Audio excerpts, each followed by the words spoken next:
ఈ రోజు చీరాల మాజీ శాసనసభ్యులు రాజ్యసభ్యులు ప్రగడ కోటయ్య గారి జయంతి సందర్భంగా చీరాల శాసనసభ్యులు శ్రీ మద్దులూరి మాలకొండయ్య గారు ఆదేశాల మేరకు పూలమాలలు వేసి నివాళులర్పించిన యువ నాయకులు డాక్టర్ మద్దులూరి మహేంద్రనాథ్ గారు మరియు municipal councillor town president Pragada Kotayya గారి అభిమానులు ఈ కార్యక్రమంలో పాల్గొన్నారు.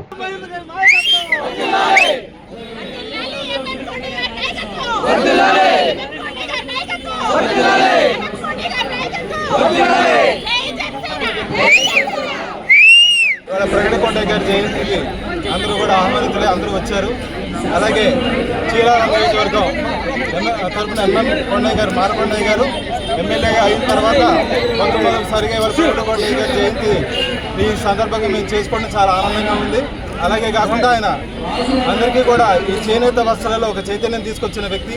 200కు పైగా సంఘాలని చేనేత సంఘాన్ని తీసుకొచ్చి చాలా అభివృద్ధి చేసి ఈ చీరాల అనే దాన్ని ఒకదాన్ని దేశవ్యాప్తంగా కూడా అందరికీ తెలియజేసి ఇక్కడ చేనేత కార్యక్రమం చేనేత ఉద్యమానికి చాలా తోడ్పాటు చేశారు.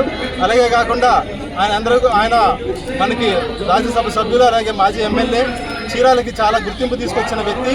ఆయన జయంతి సందర్భంగా తెలుసుకోవడం మాకు చాలా ఆనందకరంగా ఉంది. అందరికీ కూడా నమస్కారం.